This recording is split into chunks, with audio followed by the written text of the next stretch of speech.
Hello, everyone. It's me, Blizzard, and I'm here talking about the quarter and semifinals for Phalanx. Um, the both of them have already been played. The finals matchup is determined, but we're going to be talking about those quarter and semifinals matches. Just a reminder of the teams that were in playoffs. I was the one seed. My opponent in round one was Shanji. Nick was the two seed. His opponent in round one was Chuckles. Wah was the three seed. His opponent in round one was Saline, and P4 was the four seed, and his opponent in round one was Alberto. So, um, without any further ado, let's get into the matches. So, up first we have me versus Shanji. I beat him week one, and actually beat him pretty handily. But both of our teams look very different. For starters, his team improved so much, and he went from a team that I don't think had really a chance to make playoffs at all. With the team he drafted to an incredible team that not only made playoffs but made it as like he comfortably made playoffs. He I think he could have lost his week 8. I'm not sure if he did lose week 8 or not, but I think he could have won with losing week 8 as well. Nonetheless, he still, despite starting 0-1, had a really good good team the rest of the season. Played very well the rest of the season. So, only reason I chose him was because I felt like I had a very favorable matchup. I could have chosen anybody, and I think Saline was probably my second best choice. Being a sand team, and I'm also a sand team, I think I could have used that to my advantage. But here I actually bring sand and snow. Garchomp's coming to every week, so that's no surprise. Porygon making an appearance really just because I wanted to see the matchup between the Porygons. Olin Executor I thought would be really good into his Trick Room mode, and Rotom Frost I wanted to try because I had never used him before. Also thought he was pretty good into Ursaluna. If he ran Terra Water, which he had run before, Terra Flying Acro I was expecting on Cinderace. So a lot of electric weeks as well. And so between T-Bolt and T-Bolt on both Porygon and Rotom Frost, I would have a lot of ways to hit him. Also, because Ursaluna can't Terra, I can definitely hit him. I can have a Ghost move or a Terra Ghost on Porygon.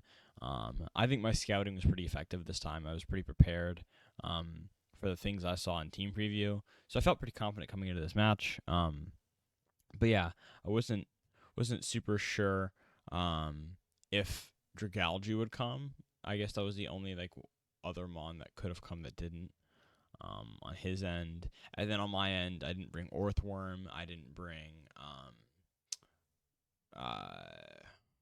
forgetting my own team, but I did bring some of my bottom Mons. I brought two of my 6-pointers.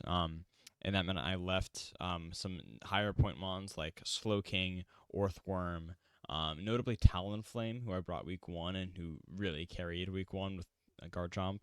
And then also Lycanroc. So Lycanroc would have been really good into these two Pokemon, but I thought generally was not good enough into Bronzong. I could have run Crunch for it. It could have been a solid option, but I couldn't find a way to make it work. So, yeah, this is the team I rocked with. And he just leads a Porygon Comfey. Interesting lead from him because he could be going for Tailwind or Trick Room. Both of these Mons do have Trick Room, and Comfey also has Tailwind. So, really could be going for either. I can't really stop Trick Room here. Makes sense to do that then. I can be threatening Aurora Veil. Porygon could be threatening his Porygon. You see that I am Terragos as well, so we do both have the threat of tearing on the a normal type attack. So just a little interesting. But I do set Aurora Veil. He taunts my Porygon, which is kind of fine by me. If he taunted my Ninetales, it would have also been okay because I had already got up Aurora Veil at that point because I'm faster than Comfey. But I just go for a Tri Attack into Comfey. I figure no matter what he goes for, it's probably not a switch into Bronzong. That'd that would be the only bad play, or only way that Tri Attack is a bad play. If I go into Porygon, he could Terra Ghost on me and like I just waste my attack. So figure might as well just go for pretty safe move there. But he does recover some of that with Citrus. He Thunderbolts into me, which does like very minimal damage. Honestly, because he got the physical attack boost from download. And I have AV up, right? So I think I'm in a really good spot here. He taunts a Pokemon that I think maybe didn't have a single status move. Maybe I had Protect on it, but I don't really think I had any status moves. And in exchange, he does like 21% in exchange. I get up Aurora Veil. He also doesn't get up Trick Room, which is really interesting. I thought for sure he was clicking at turn 1, so he could have also safely gone for Taunt and Trick Room, but he doesn't. So I kind of expect him to go for turn 2, though I do Encore his Comfey just to make him waste his moves and want to switch next turn, and then I can take advantage of that, 2 times my Ninetales means I can't Encore him again, but that's fine. I'll go for a slightly riskier try attacking a Porygon, but not that risky. So, mainly just don't want to attack or kill Comfey because I'm encoring it, right? So I can now safely attack into the slot, knowing that he has to switch. He does Sunny Day, which is interesting. Oh, I try attack here. That was a bit of a poor play. And I should have switched my targeting there. Weather Ball should have gone into Bronzong for sure because he's definitely Levitate into my 2 ground types. So I know he's Levitate. I can very comfortably go for Weather Ball. Super effective move, right? Actually, maybe if he didn't go for Sunny Day, which I don't think I was expecting, that would have been a bad call. So I probably should have just hit him with some better coverage. Just normal move was not the greatest, but very very minor deal, right? So he switches into Ursaluna, makes sense. I switch into Hippo to reset the weather. I have dual weather, so I can reset the weather whenever I want. I Terra Ghost here to Shadow Ball, which, as you saw, crit. Would have picked up if he hadn't Terra'd. Also would have covered for a body press. So Terra Ghost is just a really good Terra on that turn for me. But because he Terra'd, I wouldn't normally kill. I get very lucky with a critical hit because now he dies to Sand that I just set up. So very lucky on that end. But on top of that, I also still have a turn of Aurora Veil, 2 turns of Trick Room, which is actually kind of good for me here because Hippo moves first. And I have 4 turns of Sandstorm. So I'm in a really good spot here. I assume this will totally kill Porygon. I think he's like very high bulk on Porygon, which I should have figured with how little damage he did to me. But like, I think he's like literally like max defense Porygon or something very high defense. He Blood Moons me, which I also live. Totally not expecting to live that, but fine by me. And then he reveals the Yachi Berry as I bring him down to around half, and as his Porygon will die to Sand Chip. And then I switch into Ninetales just so my Porygon won't die to his to the Sand Chip. He Floral Healings and Moonblast, so I get this Protect turn wrong. I basically just didn't want Porygon to die. I figured he would Hyper Voice on this turn, which I think is a pretty reasonable assumption. But yeah, really good call out from him. Means that he actually has a much better chance to make a comeback here because I do have half health on my Hippo. Half health on my Ninetales, 1 HP Porygon. He can pretty comfortably go for something like Ursaluna can't Terra, maybe not in the greatest spot. Comfey can Draining Kiss into Porygon. Ursaluna can rip like a Blood Moon. That feels pretty comfortable to go for. But he goes for Vacuum Wave also. Makes sense. I set up AV as he's Sunny Days.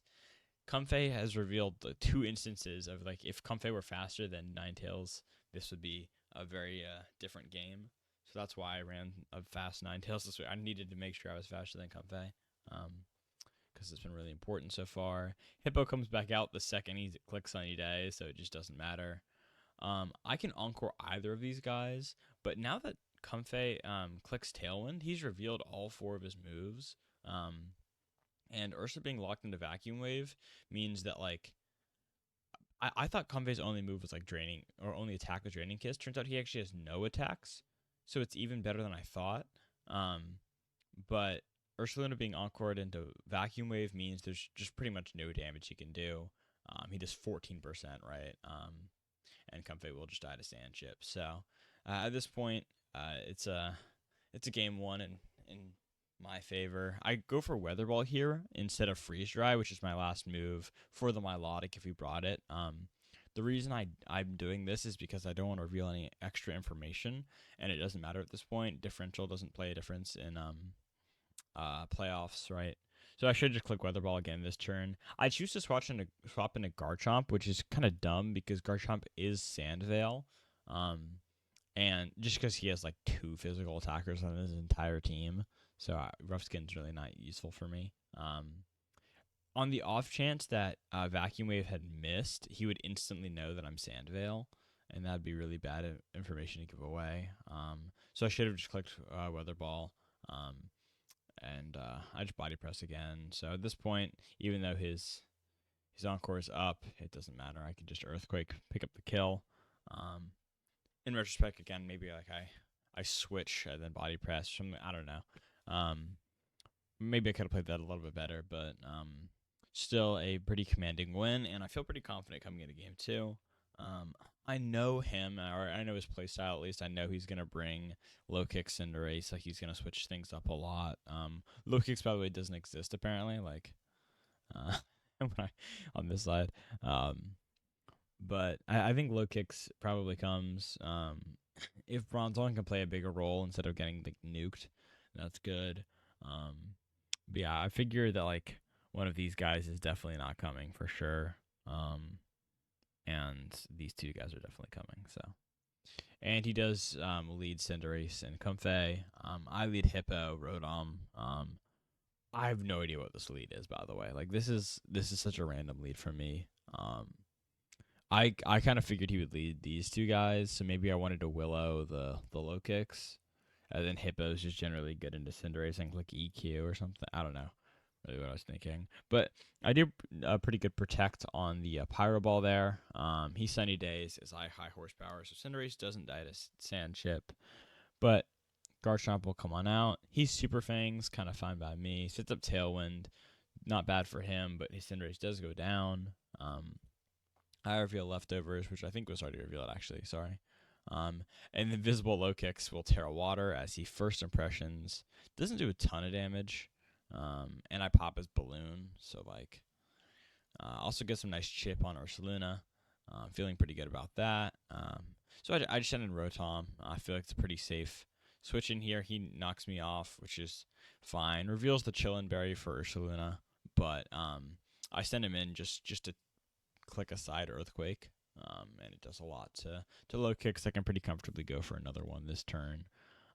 And he does detect. I protect here, just expecting an attack from Ursaluna. Wasn't necessarily expecting it to be Vacuum Wave, though. That does make sense. I think it would have made more sense to go for like Blood Moon because you do have Tailwind up, right? Go for Blood Moon with one of these guys, but it doesn't really matter that much anyways. Tailwind's now gone. Even though Comfey hits the field and he protects, it's a little bit cooked for him because you see Comfey does take half. If he wants to heal, it means that Ursulin will still probably die, just delaying the inevitable. And Comfey will go down first. Oh, actually, barely lives that, which is a little crazy. I also barely live. I did not expect either of these guys to live, by the way.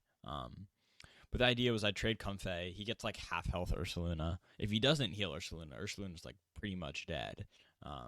So he'll die to like anything. But the idea was just to kill Comfey. He can't heal. Then it's like quarter HP low kicks and half HP Ursaluna versus Hippo. I have Rotom and another guy in the back still. So feels pretty one for me. But in this situation, I switch into Hippowdon literally just to kill Comfey with Sand Chip. Also to take a Vacuum Wave. I think I was thinking about that at the time, but it does make sense just to save Garchomp so he has to waste another Vacuum Wave later. I also Eerie Impulse to make Ursaluna really not do any damage. So now Low Kicks is the only threat left, and this is pretty much game over. I could have clicked Eerie Impulse on this turn where I go for Comfey as well, or Eerie Impulse into Ursaluna or something like that. I apparently just forgot about it, which it is what it is. But yeah, this is a done deal at this point. I just Eerie Impulse again, The only reason I do this is because I actually thought that low kicks would go for the Rotom Frost and I would die. I think that's what my thought process was, but like I figure I can just do that and I'll be fine. I can also go for a higher horsepower into the slow kicks, and now it's just like really over. Ursaluna can't really do anything here. I bring him down to literally -6. Moonblast doesn't even kill, so I will die to Sand Chip, but that just doesn't matter. I can bring out my last Mon, which is Exeggutor. Blood Moon probably barely kills there. But because the game's over at this point, I don't even die to a Vacuum Wave. I reveal my tech, which is Gravity Hypnosis. The only reason I went for this strategy is because he has Bronzong, so I wanted to hit him with ground moves. And he had Terra Flying Cinderace, which I was anticipating, and then also Bronzong. Instead of running like Smackdown to hit them, I still wanted to hit them with ground moves, especially because Bronzong resists Rock, right? So that was the idea. Also, the reason I was running Hypnosis over Sleep Powder is because just in case he ran Terra Grass or Safety Goggles on something, I would be able to sleep him still, even if he did have one of those things. So I think I think that set could have been good in future weeks. Could have been good to save it, but at the same time, it's quarterfinals, so I have max 2 weeks left after this. There's no reason to save any tech at this point. I should just reveal all the tech I have, if it means winning, right? So I was able to win 2 games pretty comfortably. Even though the end I did have a 2% Garchomp. There was just no way he was going to get through this Exeggutor at -6 unless he like crit multiple times. So but yeah, I felt pretty good about that win there, and I felt pretty confident coming into semifinals. But let's move on to our second seed, which is Nick. You'll notice all of these games are going to be watched from the perspective of the higher seed. Just normally I do it for who I'm rooting for, but I want to just make it consistent. So yeah, we're just doing the higher seed this time. It's Nick versus Chuckles. Chuckles actually thought had a decent chance in this matchup. Looking at this team, Nick has a lot of really good Pokemon on his team, but he didn't bring Clawitzer. Probably good call there. Didn't bring Glamora, which I thought was interesting. Weak to not actually weak to Grass, but weak to Ground from Gastro. Weak to Farig, right? But has Deagleam for Hacks, has Earth Power for Torkoal and Klefki, has Energy Ball for Gastro if he wants it, Poison Moves for Lilligant. So like you could have just run like Specs or Coverage or Sash, or like there's a big variety of things you could have run that would have been pretty good into Chuckles. Chuckles actually just said he was fully anticipating Glamora, which makes sense. But looking at these 6 here, it's hard to imagine a better 6 into his team, including Glamora, because like Mudsdale and Glowking are really good for Trick Room. Chuckles, not a hard Trick Room team, but has a lot of good Trick Room Mons, right? Farig and Klefki, incredible setters of Trick Room. He has Torkoal, which is like one of the best Mons in Trick Room.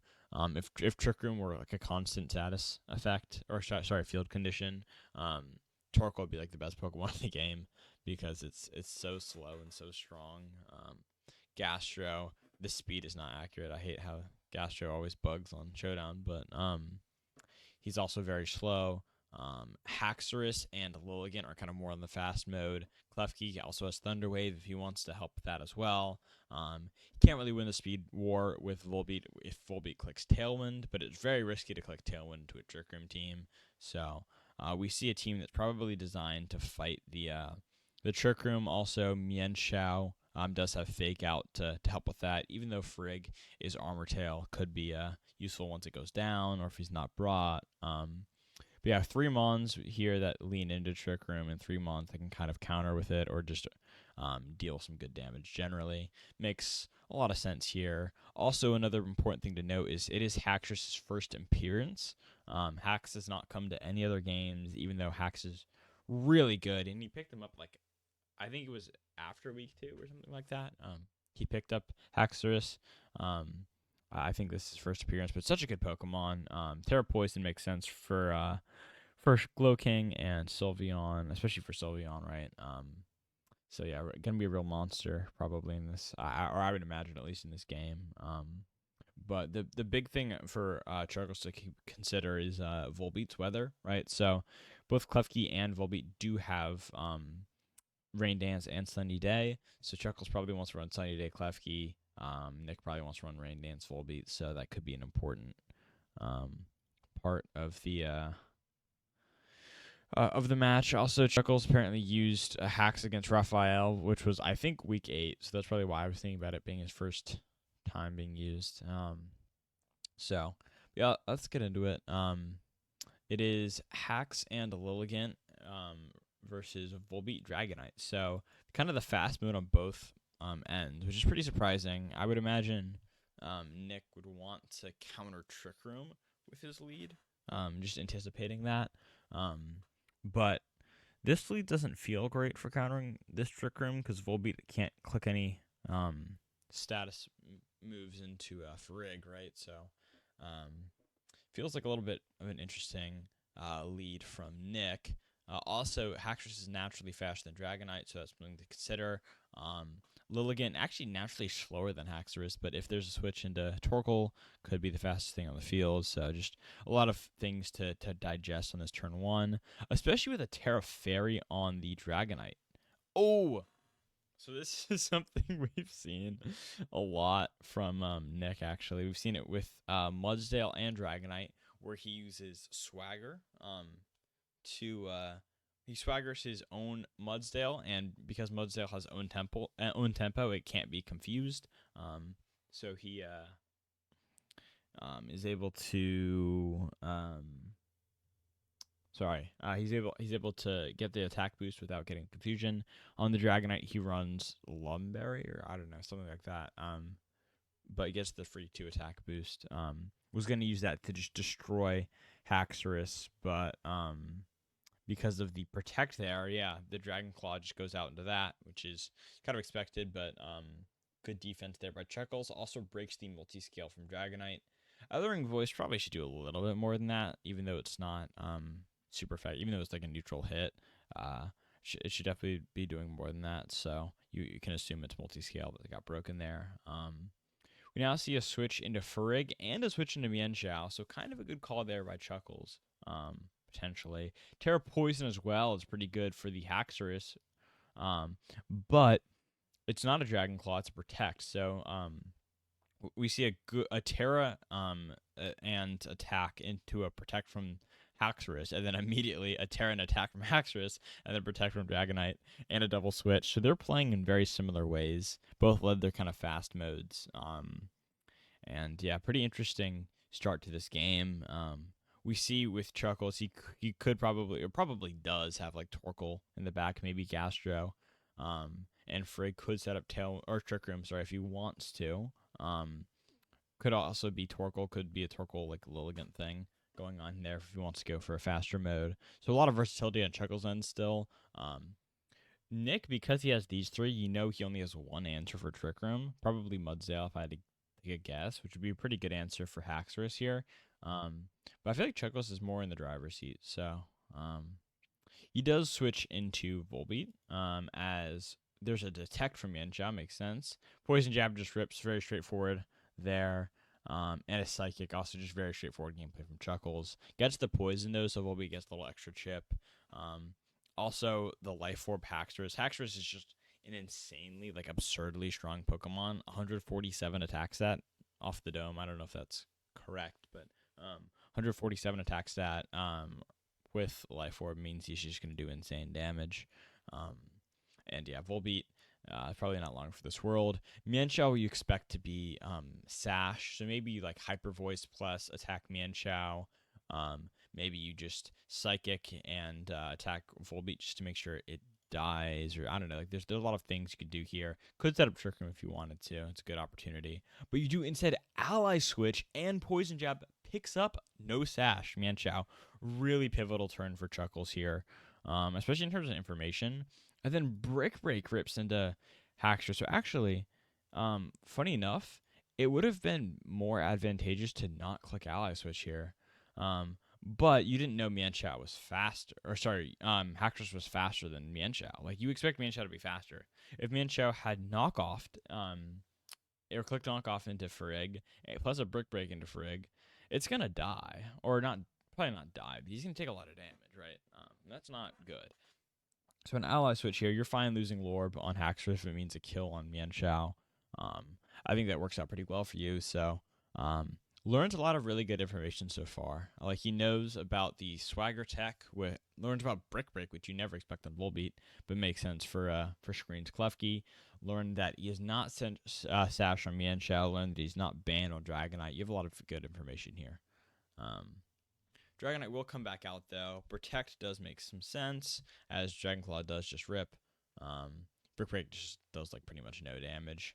And Psychic here makes a ton of sense because Volbeat will just die on his own to poison, right? So unless he switches, which is a little unlikely, then he's trading 12% for his life. So, which is fine. And now Sylveon hits the field, but it hacks his Terra Poison, so he's really good into these two fairy types. Here you could actually ally switch again if you wanted to, like, expecting, like, just the Dragon Claw. You can let Frigg take it a little bit better, but I think Hax is just going to be a demon here. Probably go into Sylveon over Dragonite at first, though, or switch into Torkoal just to let him go first, right? Yeah, because the Protect felt a little obvious to me. Goes for Roar with Throat Spray, which is awesome tech. I feel like I've seen that before, but not super often. Gets the Throat Spray boost from the Roar, because Roar is a sound-based move, can now power up his hyper voices in the future. And Frigg sets up Trick Room as he sets Sun for Lilligant. Feels like a pretty bad time to set Sun. Oh, it's because he expected duh, he wanted Torkoal in the field, and Lilligant got roared out. If he had gone for the Farigiraf slot, Trick Room wouldn't have gone up. So I'm not sure if this is good or bad for Chuckles, but he's in such a good situation right now that it feels pretty won nonetheless, right? So Hyper Voice will come out, brings Lilligant down to Sash, and after Dragon Claw will just die, so he doesn't get to do anything. But that's okay, because Torkoal can just hit the field, can Eruption here, especially with Helping Hands, going to do a ton of damage. Maybe he won't pick up, but probably will. Oh, barely doesn't. I forgot how bulky Sylveon can be. Yeah, it will just be game over after another Eruption. And Chuckles wins game 1 as the 8 seed versus the 2 seed. So big upset there. I think if Chuckles wins this, it'll be not the most unexpected upset, but like a very unexpected one nonetheless. Nick has had such an incredible season. He is literally the best player in Phalanx history. In terms of regular season win percentage. He passed me this season, and even though we have the same record, but no, I'm kidding. But yeah, he had an incredible regular season nonetheless. He is like the king of regular season. He went 6-2 and finished third. Then I forget where he finished, but he went 4-0 in the 4 weeks he played after subbing for someone, and then he went 7-1 this season. So he's had an incredible season. Obviously his only loss in week 6, but he's like the king of regular season, but he hasn't had a lot of playoff success. I think he's 1-2 in playoffs, so like really not found a whole lot of success in playoffs, and really wants to flip the script this season. But loses game 1 and feels like now the pressure's on for him to get a win in games 2 and 3 here. Chuckles, not a lot of pressure, but there's a lot for him to gain with a win here, right?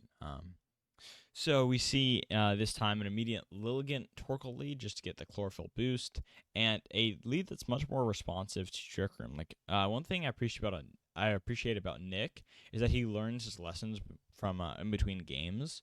So like Slowking would have been really valuable there. Instead, he had 2 fairy types into Haxorus, but now he has Slowking, which is much better to Terra Haxorus, and just a generally good mon to have for Trick Room. I think Mienshao is also a faster mon, can fake out if there's no Frigg in the lead, which there isn't. So, and we'll just go for a fake out into Torkoal. Oh, he goes for after you to let Torkoal flinch faster, which is brutal. I guess the thought process is if you fake out the Lilligant, even though he breaks Sash, Torkoal gets an eruption. If he doesn't click fake out, because there's a potential switch to Frigg, eruption can get off. But he chooses Nick chooses the one right play, which is fake out into Torkoal. And then Trick Room does come up from Slowking, which is pretty interesting. And Rain Dance as well means this eruption is going to do not a lot. Only the 16. Wow.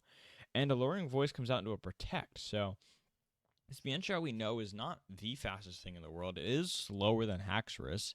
And Haxorus we know isn't Scar if he's Life Orb. So you know that he's probably going to be around the same speed as Lilligant. Whether he's faster or not is a little bit different, or a little bit of an indeterminate thing at the moment, but he won't actually let Chuckles find out. He'll switch into Sylveon instead, as we see an Acid Spray into Torkoal, really cool stuff there, and an Earth Power into Slowking, which we see because of the insane Spadef that that Slowking has, a super effective attack from Torkoal here, only doing 38%. So if you're Nick, you're in like a pretty tough situation to lose at this point.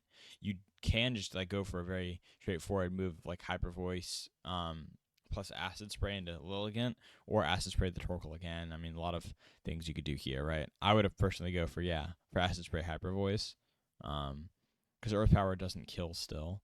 And that's exactly what he goes for. Brings them both down very low, and Frigg is able to eat back up to around half. But both Mons do have their Spidef dropped. So pretty tough situation. Chuckles goes for the helping hand, but Torkoal dies before anything happens, and just Frigg will die immediately after. Looking really rough, and pretty much unwinnable 2v4 here. Although Slowking is low, and Chuckles does have full HP on both of his Mons. So does Nick. He has full HP on both of his two Mons that were revealed, and another fully unrevealed Mon, right? So doesn't have to reveal that last Mon if he doesn't want to, which why would he? So will trade Slowking just for kind of a safe turn and for scouting. Baits out the Protect from baits out the Terra from Haxorus, which is pretty important. Switches into Mudsdale, which is not a play that I agree with necessarily. I know it makes sense for a poison jab, but you can expect like a Protect from a fake out, right? So I would go for, if you're worried about Haxorus, just fake out the Haxorus and click Hyper Voice. Honestly, it's pretty safe to fake out into Lilligant as well. But you're worried about a learning voice from Lilligant, so I'd probably fake out Lilligant and click Hyper Voice, as weird as that sounds. Like maybe you can just get poison jabbed, but I think Haxorus has to play it safe here. But Shuggles makes the perfect play here, projecting into the fake out, and then alluring voicing into the Mienshao. Maybe has a chance to bring this back actually, and he outspeeds Kill. So not only is Haxorus faster than Mienshao, Lilligant is faster than both of them. So that's crazy. Actually, this is a mistake though, because you want Haxorus to be the one killing Mienshao and Energy Ball to come out into Mudsdale. So a bit of a mistake there, though no Terra has been clicked, and I believe it is Terra Dragon on the Mudsdale. So maybe like a Dragon Claw plus an alluring or an alluring voice, into Mudsdale would have been for that. But a Dragon Claw Energy Ball would have been a very safe play. Energy Ball plus anything would have been a pretty safe play. But does Dragon Claw does around half, but looks like Hax will probably die to an Earthquake or a high horsepower. Yeah, definitely does die to that. And yeah, this is a pretty especially with Terra Fire. This is just unwinnable for Lilligant. We'll go down to Sash, but there's just no way for him to touch it. His two moves are resisted from Sylveon, so just clicks after you because he knows it's over. So yeah, unfortunate there for Chuckles, but pretty close game still. Should be pretty proud of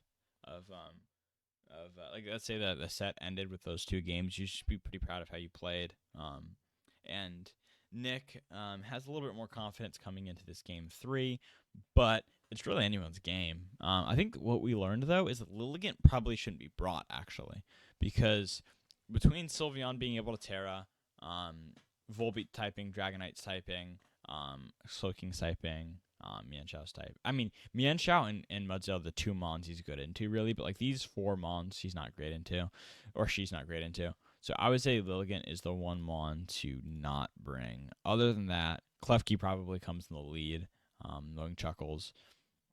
And then Gastro hasn't made an appearance, probably would be a good Mon to bring here. Ice move for Dragonite, Ice move, covers for Terra Dragon on Mudsdale, ground move for Slowking, Ice move for After Terra, uh, ground move for After Terra on Sylveon. So like a lot of options there for Gastro. I think Klefki, Gastro have to come. Torkoal hacks, right? And then maybe Frigg slots in somewhere. But yeah, it is a Klefki Torkoal lead. Makes a lot of sense, and it's Slowking Mienshao. Interesting. Immediate fake out into the Klefki, but Eruption can just rip, and you set set Trick Room for him. Wow.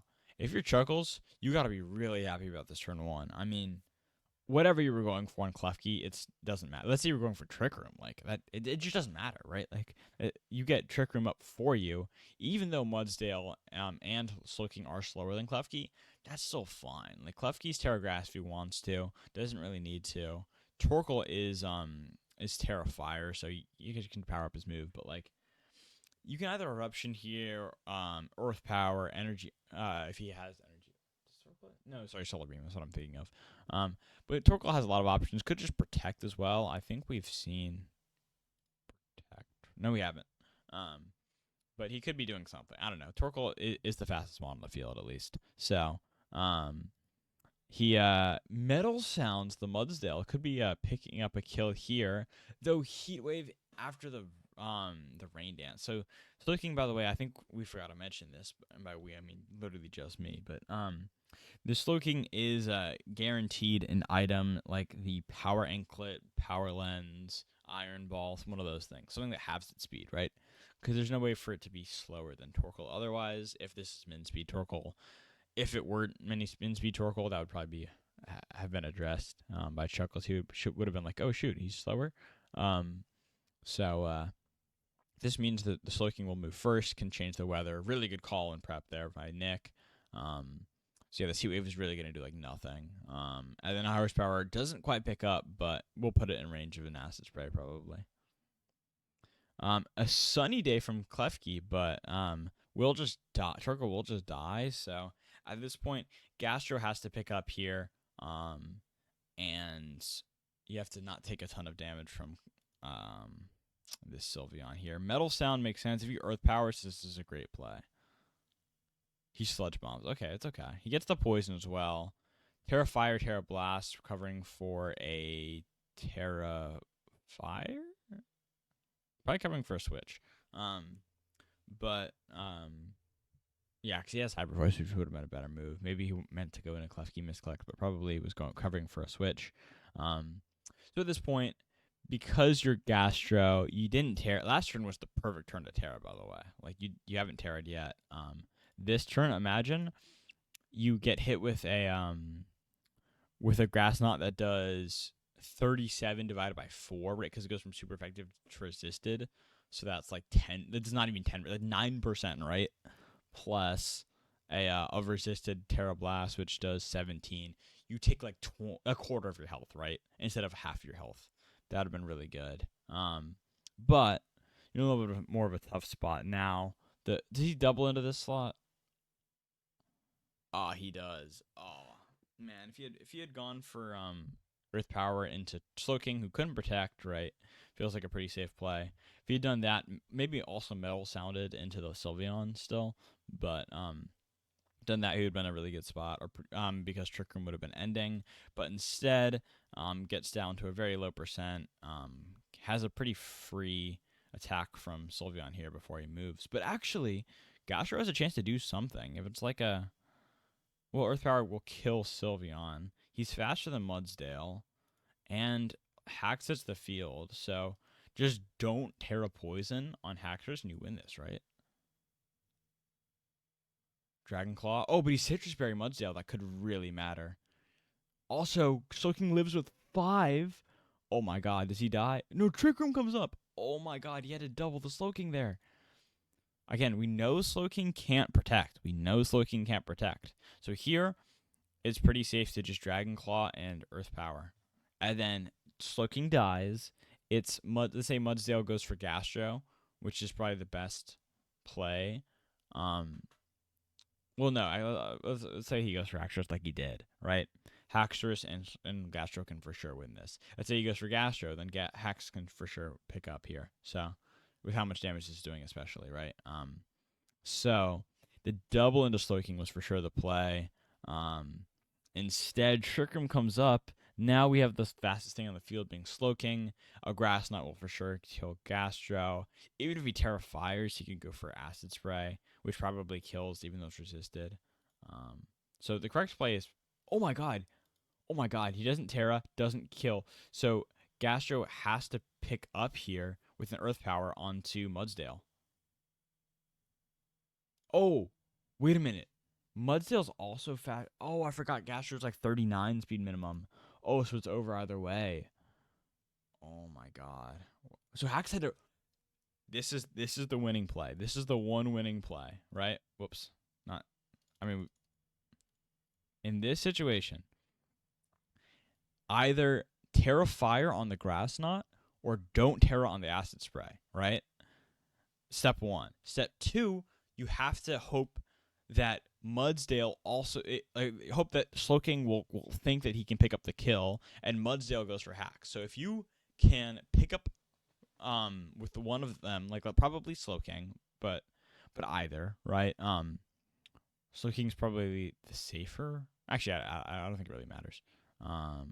And Slowking maybe isn't a kill on hack, so maybe you just go for Mudsdale, but you can guaranteed kill Slowking. But if you can't kill Mudsdale, it doesn't matter. So basically, just attack one of these guys and protect Haxorus, and then he has to.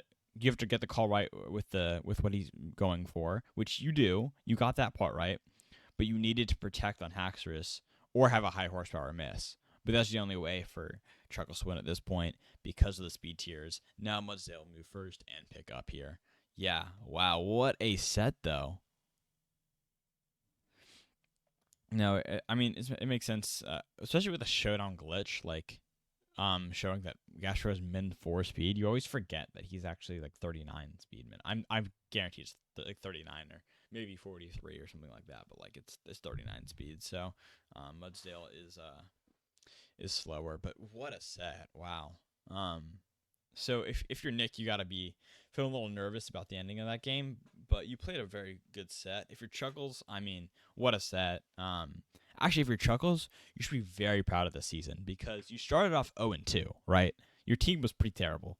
You pretty much had no chance of making playoffs if you continued as is, but you made a lot of big changes to your team. You accepted that, hey, the team I drafted is good, but there are flaws here. I'm going to address those flaws. I'm going to make it not a purely Trick Room team. I'm going to have a faster mode in Haxorus, who played a big role in this set. Lilligant, who played a decent role in the set. Klefki, who's been really good for him. So like, there's a lot of mons that he picked up that were really valuable. Kept the identity of his team, but made some really important changes. Turned it around like crazy. He started off 0-2, then went 4-2 in those last 6 weeks, and then barely lost in quarterfinals. So really, really good comeback, and yeah, turned his rough team to a really good title contending team. So very, very impressive season from him. And Nick really hoping to continue his march in playoffs here to build more of a playoff legacy for him. I've already had a little bit of a playoff legacy, so I'm hoping to add to it.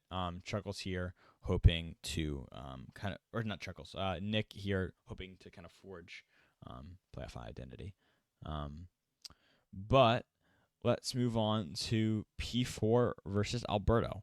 Here we have the most interesting matchup to me, just because Alberto is the lower seed, but he has just so much better of a matchup. Like he kind of fried P4 2-0 the last time they played, and his matchup is just really good. Like into P4's team, we have like physical attacker, physical attacker, physical attacker, physical attacker into intimidate. The one big thing is that like a lot of these guys like their abilities, but like not a ton. Like if he runs ability shield Ensign, that's pretty good for him. He could also run Shuka for or Tropple for slacking if he wants, or for Hitmonlee. But yeah, I feel like there's kind of no answers for some of these guys. P4 has an uphill battle for sure. So yeah. But despite being a higher seed. So instantly we see Volk and Electivire into Rabombi Dragapult. So we've seen in the past Tailwind from Volk. We've seen Tailwind Rabombi, obviously. So interesting to see this. Going to see this speed tiers here. These two should both be faster than both these two, but one of these could be Scarf. We've seen Scarf Electivire in the past, but it's Air Balloon, so it's not Scarf. And a Helping Hand, Terra Dragon, probably just Dragon Darts, right? It is. Pops the balloon, does a ton of damage, and just Oko's Volk. He just deleted Volk from full. I mean, this is definitely banded. This is definitely Dragon Darts, right? Well, obviously, but like this is definitely banded. Plus Terra Dragon, plus Helping Hand, plus Dragon Darts, which is stab. So like, this thing is gonna do 1,000,000% to whatever. But like, still, just nuking these two Pokemon is crazy. So what does Electivire do here? Thunderwave. Okay, I guess that's pretty good actually. But a crazy start. Oh my god. He lives the double edge too, which is insane. Tailwind comes out to balance out the speed there. Then he's going to take a ton of damage. Yeah, loses half the health he has left here. Neutralizing gas comes out, but does like nothing into these two mons. And yeah, this is a really rough game. And this is probably banded slacking, I imagine. No. It would have killed with band. Maybe Scarf? No, we would have seen him outspeed because of... We did outspeed. Wait a minute. Yeah, this is Scarf slacking. And then Fake Out. Moonblast. Just doubles up kills. Yeah, Weezing, despite being Terra and Stab, he can't do a ton of damage with the D-Gleam here. We'll just die. Reveals Citrus Berry, which is a little unfortunate. Gets the knockoff kind of good. And gets to see the last one here, but it's Mamoswine. Yeah, Mamo will just win this. Icicle Spear. Interesting to reveal that information. But yeah. It's a really good start to the set for Alberto.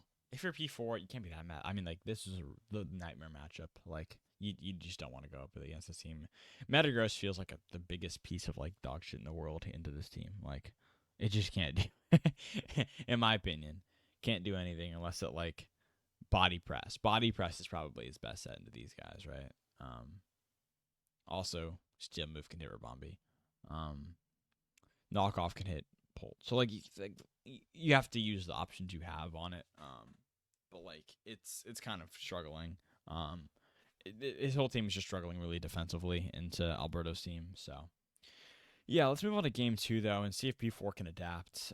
It's Hitmonlee Metagross, so a very different lead. These two mons were the two that weren't brought this time, and we also see a new mon on Alberto's side with Rotom-Mo, who just protects right away, and Tailwind comes up as well. As we see, Coaching and Agility. Ooh, interesting. So Agility will just cancel out with the Tailwind, but Coaching is also really nice. And protects as the Moonblast comes out and Hitmonlee. Pretty unfortunate there, but protects against the Willow and gets the Coaching boost. So pretty decent spot there. Gets the switch right on the Moonblast. Gets burned, which really sucks, but goes for Agility again. Probably outspeed something at this point.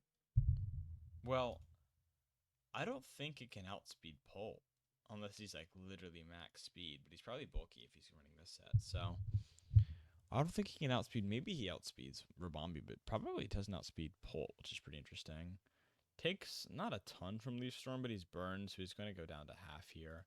Also, we do see the Leaf Storm eject pack tech revealed from Alberto, as D-Gleam will do some good damage, or a little bit of damage to Mamo. Tailwind expires, though. This is the big thing. So this is Metagross's turn to turn things around. We saw Rabombi. I don't think it was revealed whether he was Sash or not. Yeah, it wasn't. So, and we didn't see anything else that was Sash. So it could be Mamo, could be Rabambi as the Sashmon. If it's Mamo, it's broken already, but Rabambi could be Sashier, in which case Metagross with Heavy Slam wouldn't kill, right? Goes for Protect here. This is the biggest mistake, I think. Like, oh, wow, really bad turn. But I'm like, my thought process is if you can stop Rabambi from getting up Tailwind, that's great. If he's Sash, you at least bring him down to Sash.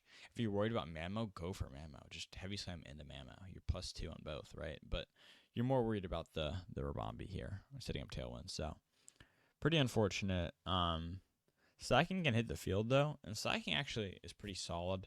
The only problem is you have ×3 speed, you have Scarf, but are you even faster than these guys? Because they have Tailwind. Yeah, you're slower than Rabambi still. So like, that just sucks. Like you're not faster than either of these guys because he has Tailwind up. So you actually it reveals it is Scarf for it is Sash Rabambi. You do pick up on Mamo, but you lose Slacking. You now have Metagross and Hitmonlee versus these two. If Rabambi doesn't protect here, he's crazy. Okay, yeah. So here you want to coaching the Metagross probably is what I would do, or you just go for an attack and a Rotom and then also go for an attack with Metagross. But I think coaching makes more sense here. Oh, it goes for Fake Out. Okay, so unfortunate. I mean, you're probably going to lose either way, so I think at this point you have to take a little bit of a risk. Maybe even agility on Metagross to outspeed with Tailwind, because like right now you don't outspeed, so I think you need another agility for sure. But yeah, we'll just die. If you were Bullet Punch, that could have been a difference, maybe. But like, oh, Leaf Storm missed. This could be big. Now that Tailwind's up, we have the fastest thing on the field again, and Polt hits the field. I mean, you can kill Polt. You know he can't protect. Oh, but he lives. Oh my god, this Polt's living everything. Oh my god. Wow. Maybe you should have gone for the Rotom then. Let's say you're Body Press, then you pick up, right? So you're worried about Protect maybe, but he just protected last turn. No, he didn't protect last turn. Yeah, maybe you're worried about Protect, but I also think kill Polt there. That's crazy that you don't. Wow. Anyways, GG's, and that is a 2-0 victory for Alberto. Played a pretty good set, but also just had a really good matchup. And P4, not a ton he could do there, so shouldn't feel too bad about a loss. Also, should feel really good about his regular season. He made it to the 4 seed as a singles player. I don't want to spoil the result for Hoplite if you haven't seen it, but watch his Hoplite run. It's incredible. He also made it to the finals last season, and P4 is just an incredible singles player, the best Hoplite player, but took his talents to Phalanx and made top 4, and then made it to quarterfinals. So should be very impressed with that, and lost only to a really bad matchup. If this were an even matchup, Alberto still could have for sure won, but and also P4 still could have won this matchup. It's not like it was doomed from the start, but it was pretty cooked. So shouldn't feel too bad about it. And then for our last quarterfinals match, we have a forfeit loss for Saline. So he forfeited. Just didn't respond at all. Didn't send any messages. And Wah is going to move on just by default. So we had 3 of the top 4 seeds move on, and Alberto as the only upset, but wasn't really an upset. So taking a look at the playoff bracket, you can see that for semifinals, I will be playing Alberto because there's a reseeding. So I'm going to be, as the 1 seed, be playing the lowest seed, which is Alberto. And then Nick and Wah are the 2 remaining players. 2 Titans are going to be playing each other as well. So really intense matchups for semifinals. And yeah, let's get into these semifinal matches. 1 sec.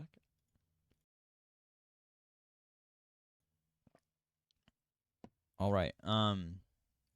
So in this matchup, I kind of overcooked with my Garchomp set and my Lycanroc. So, and my Orthworm, right? So, up until the very end, I had Clear Amulet Lycanroc for Incin.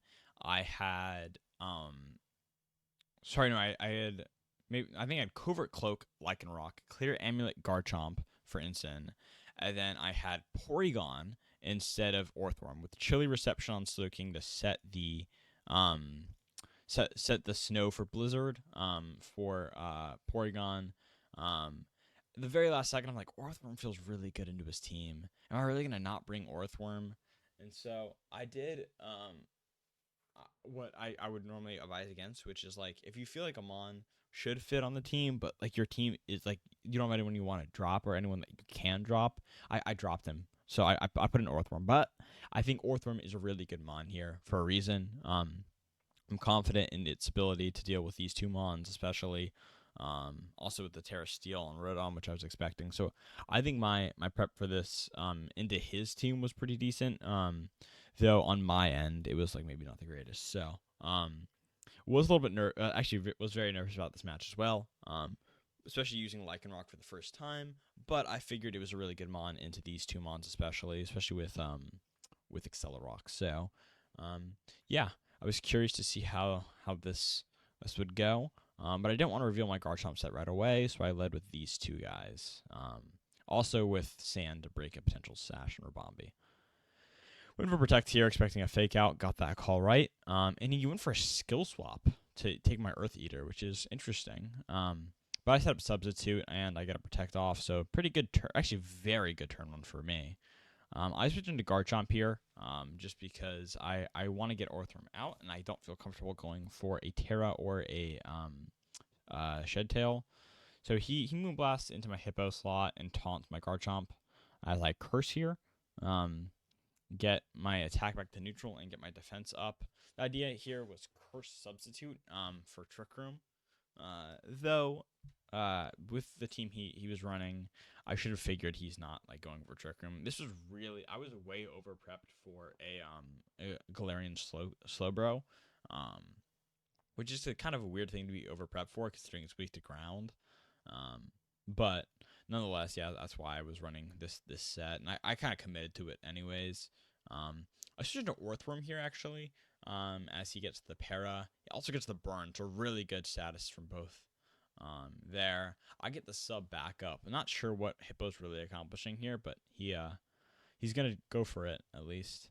Knocks off my Citrus Berry as I Shed Tail, so I just can't get this health back. But Lightning Rock gets in for free with a sub, so that's really good. And here, I can get up a Swords Dance if I want, which is awesome. But actually, I Protect here, expecting a Moonblast, and let Hippo go for something. I get full parried, which it is what it is. I was bound to get one eventually.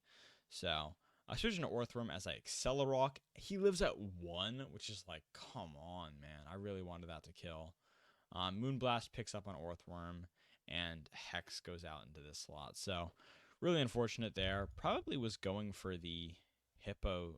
Sorry, was probably going for the Hippo slot with Hex here. Actually, if I'd killed Rabombi, let's say he would still kill the Orthworm, right, with his Hex, but Lycanroc is behind sub still, and I'm in a really good spot in that case. But because he lives at 1, I'm just like, come on, man. So at this point, I reveal my Clear Amulet that I switched to Lycanroc. I go for Protect here, expecting a Willow or a Leaf Storm. And I do capitalize on that a little, but it doesn't really do that much for me. I can also get faked out here, so I switch into Garchomp. And I get a little bit of Rough Skin chip. He burns me, which is actually fine because I'm a special Garchomp.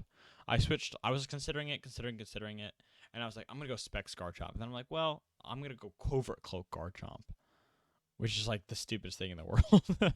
So, the idea, by the way, with Special Garchomp, the reason I was thinking about it so much is because he has Intimidate, Parting Shot, or didn't bring Parting Shot, but it has it as an option, and Burn. I knew he was going to try and burn Garchomp, like, at all costs. He was running Will on both these guys. I totally expected that.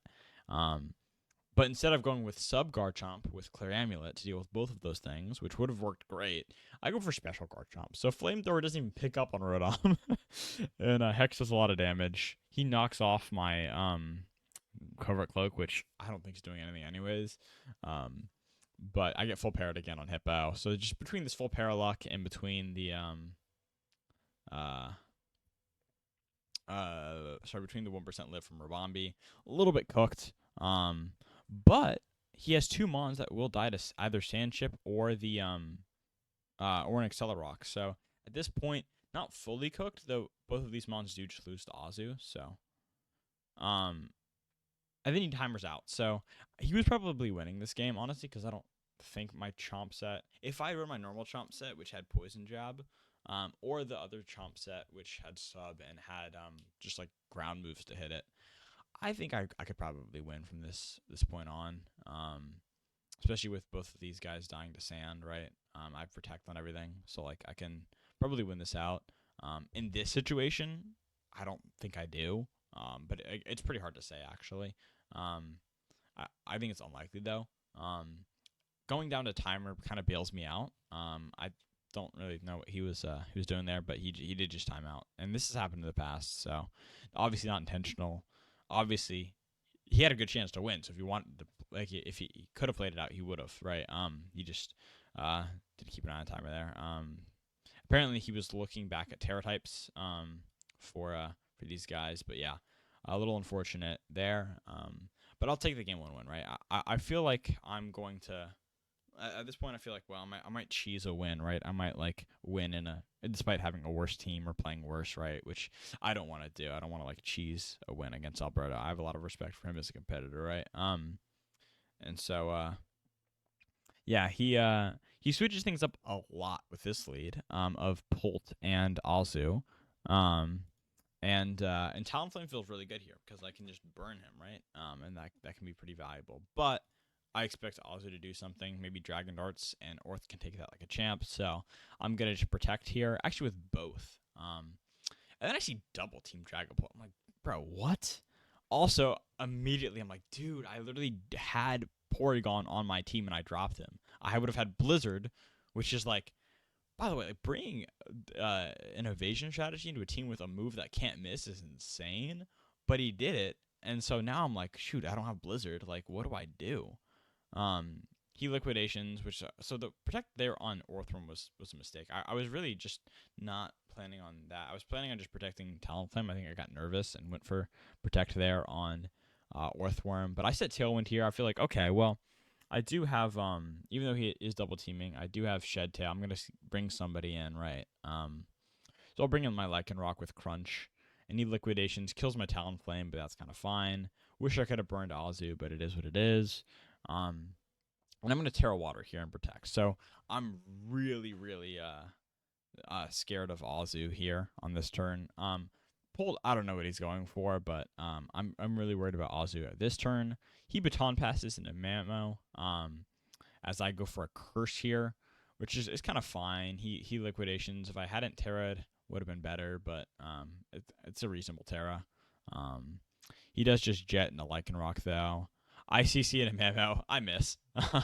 He body presses, and I body press and Mamo and miss again. So the double miss is unfortunate, but it's innovation strategy, so like it's gonna happen. I'm gonna miss most of my attacks, and I protect my Lycanroc here for the body press. I body press, miss again, so I'm now 0 for 3 on attacks in a Mamo, which sucks. I don't really know how evasion works a ton, but I know my odds of hitting are like 40% ish. Like they're not bad, right? I would expect to go better than 1 for 3, but it is what it is. ICC finally hit 1, but unless I hit my body press as well, I'm just kind of cooked. Also, my Terra Water, he crits me, which I still live a body press, by the way, after getting crit, which is crazy. And I finally hit again, so I actually got the double hit, which is pretty nice, but doesn't matter at this point. Finally, I get the hits, but they just don't matter. So I body press just because like it doesn't matter at this point. And yeah, there's pretty much nothing I could do kind of after the evasion shot went up. Especially because it took so long to hit. If I hit my first 2 attacks, like evasion doesn't matter at all, right? But it is what it is. As you can probably see in the chat, I was pissed about this. I had a lot of respect for Alberto as a competitor, as a friend. Like I thought like we were talking about prepping, and we were both talking about how nervous we were for for the game, how cooked he thought the matchup was. Like I thought like this was gonna be a really fun, creative set, especially with my special guard chomp. I just thought this would be like goofy. Um, and intense still. I definitely didn't underestimate him, but I I wish I hadn't hadn't gone with this Garchomp set after an hour and a half nap when I just woke up. I was like, my first thought process was like, oh, let me run special Garchomp. So maybe I shouldn't have gone with that. But after game 2 here, I'm like, he could just beat me with evasion again, and there's nothing I can do about it. So I feel like there's kind of no point here. I don't even know what I'm supposed to do into this. So he just liquidates into me. I sub, which kind of does nothing. I set up Trick Room also. Really doesn't do that much for me. Because I Terra Water, by the way, which like why do I Terra Water on this turn? But oh, also I'm behind a sub, and Heal Pulse doesn't work behind subs, which is not something I knew. I'd never run Heal Pulse before on any team, I think, ever. So I was really not expecting that to not work. I should have tested that. Also, should just not have Terra'd if I was going for that. But I curse. It's like Soaking is not doing anything here. He Hex, which also did not know that move went through subs. So like, yeah, just me not knowing things here. And he has evasion, so I couldn't beat him anyways. But I go for a skill swap here. This strategy, by the way, this Soaking set was made way before I changed my team. The idea was skill swap away huge power from Azu and then on to Garchomp, but I'm special Garchomp, so like it doesn't even work with the team I went for. So I wasted my Terra, wasted my turn last turn.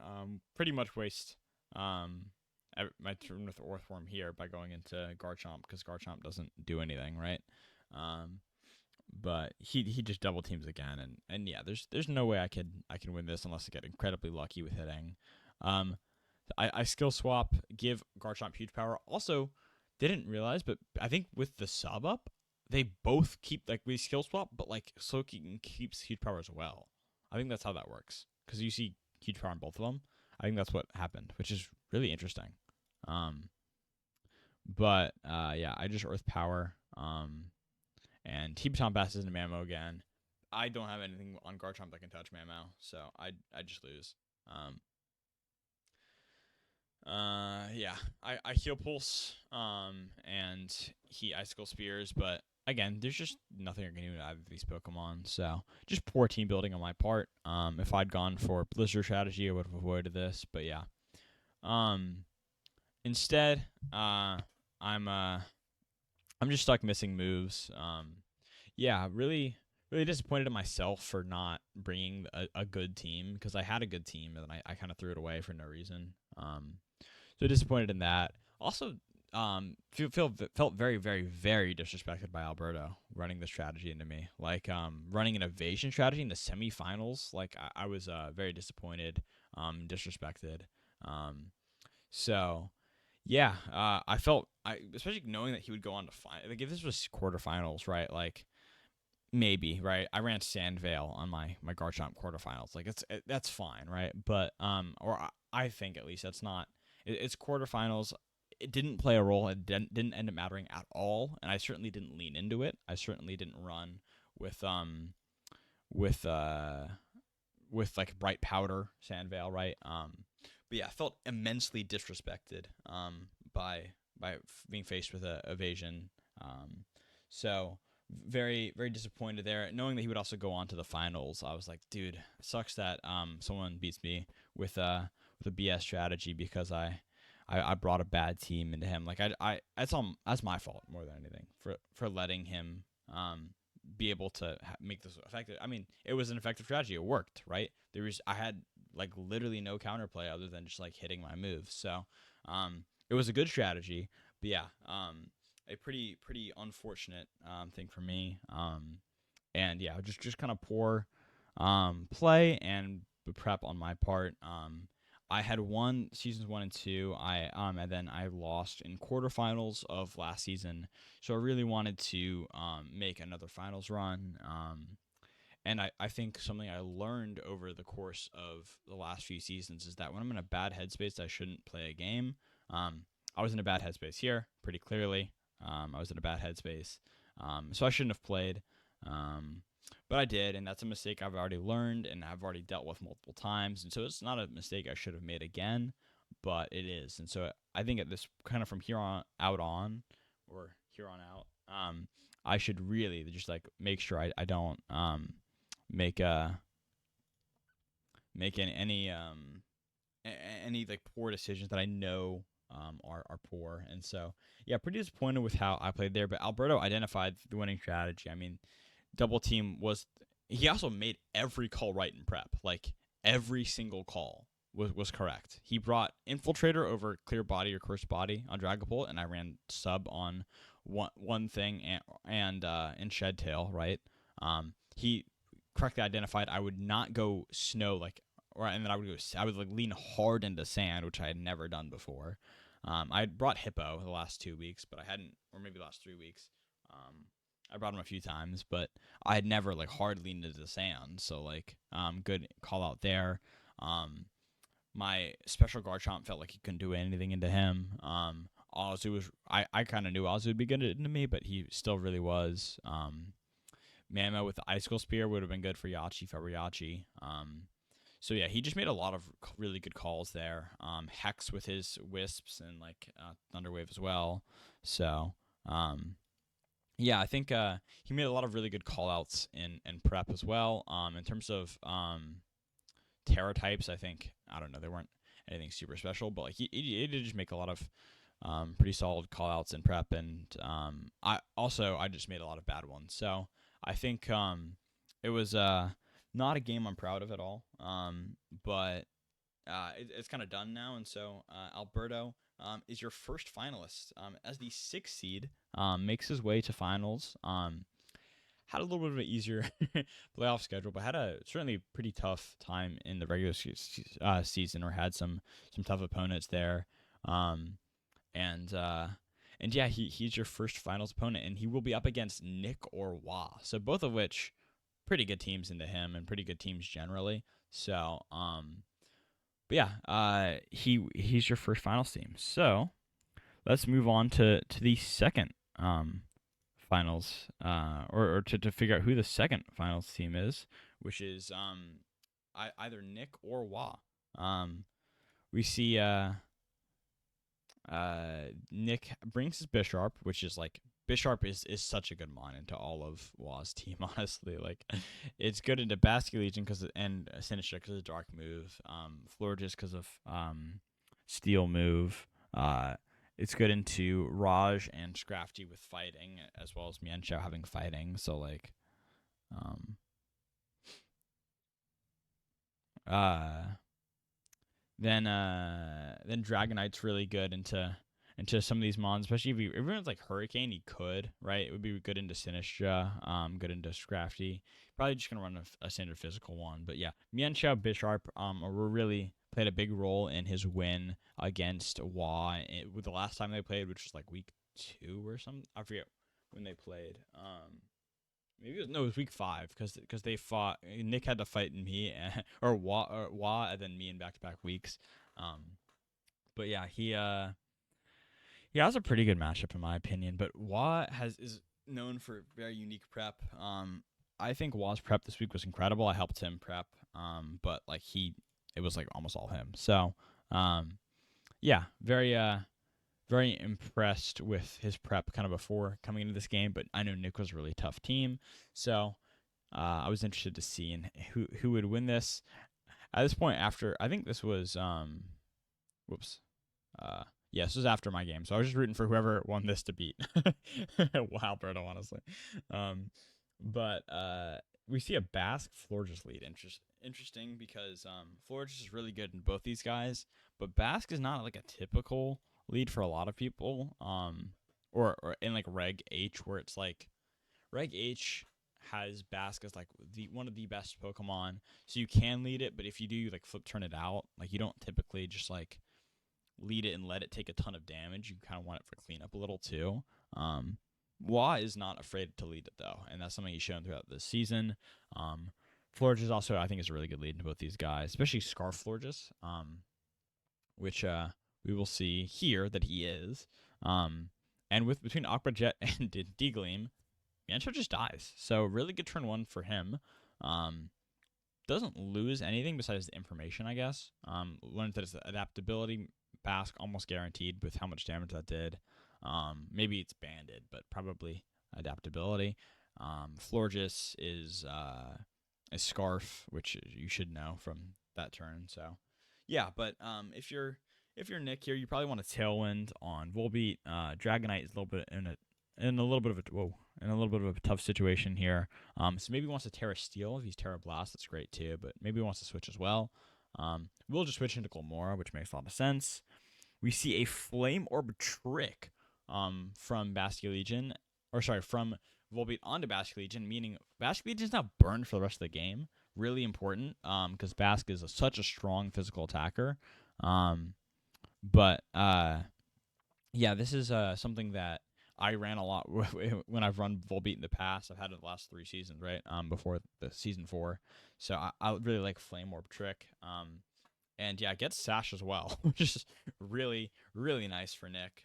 Also gets a layer of Toxic Spikes up because of the Last Respects, which doesn't do that much damage. Also, that was 35% before getting burned. So after getting burned, it's going to do like no damage. Unless more Pokemon die, of course, right? So probably wants to switch Bask gear. But we'll protect it instead. And protect Sinistcha as well. Basically gets a free switch here. As Nick will waste his Power Herb, but does get a special attack boost, so it's not like the worst thing in the world. Also could pretty safely go for Energy Ball next turn into Bask. Bask still fastest thing on the field, which is interesting. Probably just max speed Bask and not max speed on these guys. But weakness policy Dragonite, which is awesome tech, by the way, because he's now +2 for both. D-Gleam rips, and he's going to be able to pick up on Sinistcha, yeah, before Sinistcha can move. So really cool stuff there. It is Scarf Florges, so you can probably protect and then go for like Poison Move into Florges, I imagine. Or switch into Volbeat and protect. Yeah, that makes sense. Energy Ball rips into Glamora and gets the Speed F drop. Could matter, but a double into Volbeat, so really good call out. Expecting the protect there while expecting Nick to protect there. Also, apparently, Glamora always collects Meteor Beam on like his first turn, so he double protected because he knew the Meteor Beam was coming. Pretty funny stuff there. So really good scouting by Wah, but really good prep too from both ends. Kilo hits the field as Tailwind rips, meaning you'll be able to go first, outspeed the Florges and kill it. But Florges switches into Kilo. So Basculegion's going to have a chance to do something here. And he crits the Last Respect to do a lot of damage. Wow. But will it be enough? He actually just rips another Iron Head, just ignoring his Basculegion or his Dragonite safety, and just lets it go down to Basculegion. Not sure I agree with that play in the last 2 turns, especially because it's +2/+2, right? You could have... Here, I get that you're worried about Florges, so this is a reasonable play here. More just like not a bad play, just a really good play from Wah, or a good play at least, right, from Wah. Here, probably worried about a protect from Basculegion, so just rips it, but like, in retrospect, probably would have been better just to go for Bask, because there goes Dragonite, and, by the way, the reason that killed is because he got the kill on Kilowattrel. If he hadn't killed Kilowattrel, Last Respects wouldn't have killed because it wouldn't have had enough or high enough base power. So I think you'd rather just take like a neutral T-Bolt. Even if you die to that as well, Bask is dead, right? That's what I think at least. But Terra Flying and Terra Fire here, pretty important because the Meteor Beam's clicked. So like now we want to resist the Energy Ball, but yeah, no, I think Terra Flying makes a lot of sense. And Terra Fire, probably for Terra Blast, I imagine. Oh, but he lives at 1. Basculegion lives at 1. And Player comes out into Florges. Energy Ball won't kill. And Last Respects will with another crit. I mean, he's had 2 crits this time. The first one, I think, did matter. I don't think this one did. And Basket dies to burn, but the only attack Volbeat has is Play Rough. And he's going to lose this. Oh, wait, but there's Poison Chip. But he gets outsped. And there's a spin F drop. Oh, my God. Maybe he needed to tailwind this turn, right? He tailwinds again. I don't think it matters, actually, because of the drop, right? Oh, my God. Yeah, then he doesn't get the damage. So without that drop, you just win. So I don't think a tailwind would have mattered, really. Also, good shot there. Player was probably to trigger his own weakness policy. So that means, yeah, I think that probably what he was going for. But pretty interesting tech. Just really cool tech from both sides. Both played a really solid game and such an intense game one. Like game two, you have high expectations for it to be a really fire set. Mienshao Bisharp lead. We've seen this before. We've seen a coaching into Bisharp before as well. Terra Grass actually won't work though in front of Florges. So my expectation is I don't remember what happens here, but like Mienshao probably wants to fake out somebody. Or protect plus coaching, which I think is another standard play. The problem is that loses to either of these guys, right? So Wa probably wants to tailwind, probably wants to just degleam or something, maybe Terra Fire or Terra Blast, right? But Bisharp probably forced to protect or switch because of the Scarf on Florges, and Mienshao, or unless he fake outs, right? Because he could fake out as well, then Bisharp can do like a dark move, right? But that's kind of what you have to do. So we do see a fake out in Florges and a T-Bolt, not an Air Slash, which would have killed, or a Tailwind. But yeah, we just get a free +2 Bisharp here. Now, again, he can't Terra out of the weakness because he's a grass, so he's still keeping that fire weakness. But it's actually a switch from Florges, switch into Volbeat, and a sucker punch into what was the Florges. Could also have been into the Kilowattrel, but that's less likely. Wow, really good turn for kind of a pretty good turn for both players. The only problem is Scrafty now does have fake out pressure. Also, makes sense that this is Shed Shell or Shed Skin, probably Moxie on Scrafty, because you don't want to trigger the Defiant. So, oh, this could be Inner Focus Bisharp, which would be crazy. If this is Inner Focus Bisharp, this is insane. Oh, but he clicks.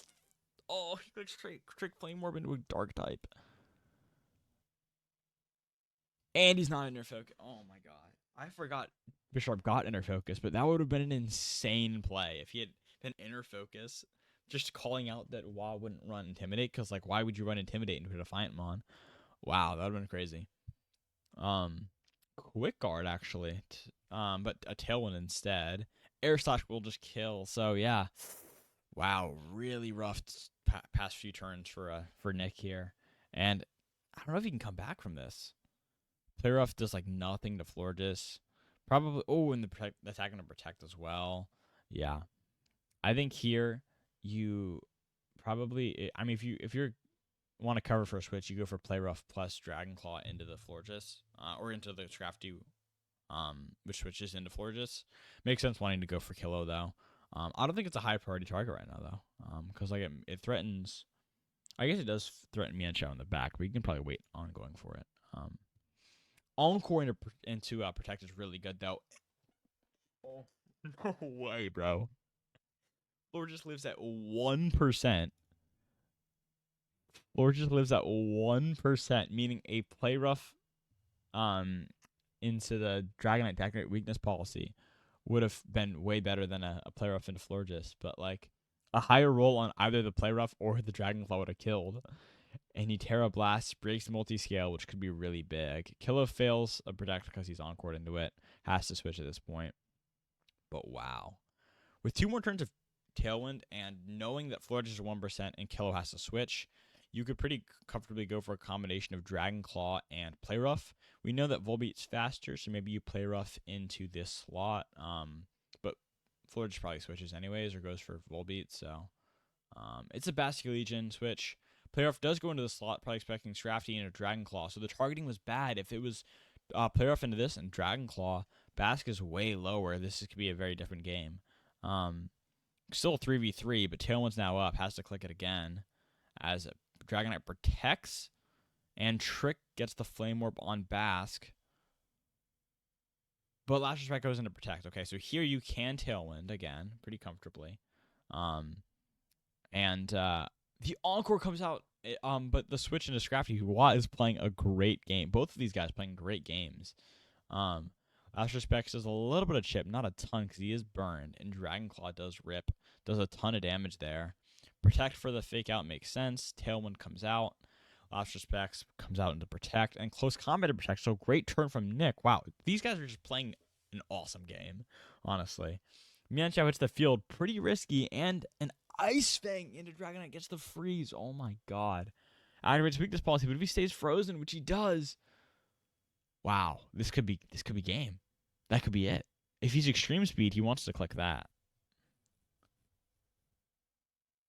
The double switch is just to bait the Aqua Jet. That slot, but the double freeze from Dragonite. I think he had a chance here. If we look at this situation, right, this board state.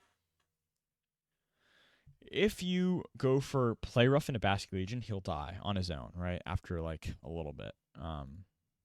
So I think that's the play. Don't switch into Mianchao. You can kind of wait on that. Wait until you have to, and then you have fake out pressure. I mean, you're in a good spot, right, when you have to do that.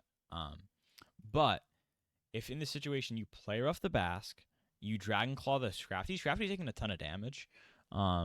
And Basque will die at the end of the turn, right? So I think that's the play. Instead, I mean, obviously you get frozen, so like that's gonna happen pretty much either way, unless Play Rough would have killed. But here you could be at a spot where Basque is dead. It's Kilo and Scrafty versus Mianchao, in the back, Volbeat and D-Knight. You have Tailwind up, so you can Play Rough before Scrafty can move. Like, so you have things you can do. Terra's already burned, right? So you have a chance. But yeah, I think the switching was a mistake. The double switch kind of did nothing. Getting the double freeze as well, just like really good. There it is Moxie, yeah, but this looks like it'll just be a 2-0 win for Wah, because I mean, there's nothing you can do here, and wow. Basque will live at 1 as well. Or maybe it won't even take the burn chip because game ends before that. But, I mean, not a game won by luck for Wall. I want to make that clear. This was a very high-skill game from both players in terms of prep and play. Both people played great. I mean, both you guys did great throughout the whole set. Really cool tech.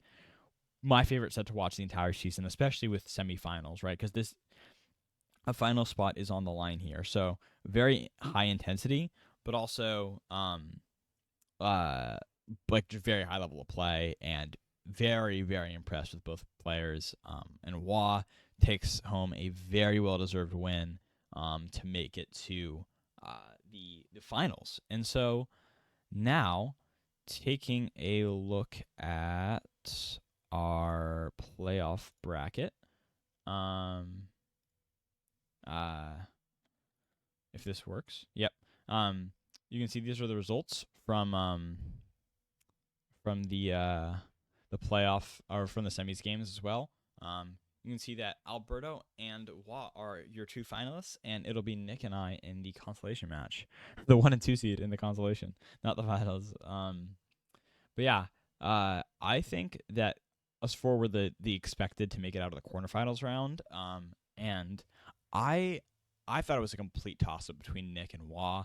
I expected myself to beat Alberto, but I thought Nick and Wah would have been a complete coin flip. But yeah, both played really great. That felt like the closest 2-0 match I've ever watched. But really, really impressed with the quality of play throughout the playoffs from both those players. And yeah, we will see you guys in the in the finals. So it'll be tomorrow. There will be a stream for around this time, a little bit later. There will be a stream for Wah and Alberto. Nick and I will be playing at some point today. Probably I think we'll recap that maybe. But yeah, really impressed with that last game, especially, but with this season. we had a lot of really good players. Alberto, I was talking about how I felt like I could have played a lot better in that set, could have prepped a lot better, but he still does deserve this. I mean, he has had an incredible season. Um, he's come up with a very unique tech. I think he and Wah are like the two kind of pinnacles of tech. In Phalanx, or like they come up with like some of the coolest tech I've ever seen. Um, there are also some other people like Chuckles and Soup and Pilza and Shanji, and like there are a lot of players that come up with good tech. We saw Nick come up with like the best, like that was his best prep game of the season for sure in the semis there. But we have a lot of really good players in terms of tech and in terms of prep. And I think Alberto and Wall are probably the two best at that. So seeing them in finals makes a lot of sense. Both really good players. Would not be, if you told me at the beginning of the season, especially looking at their teams, but just like in general, just looking at them as players, that they would be two finalists, I would not be surprised. And yeah, really good season for Nick as well, even though he didn't make it to the finals. Should be very impressed with the season and very proud of himself. So yeah, we'll see you guys tomorrow with the finals and consolation games, and peace.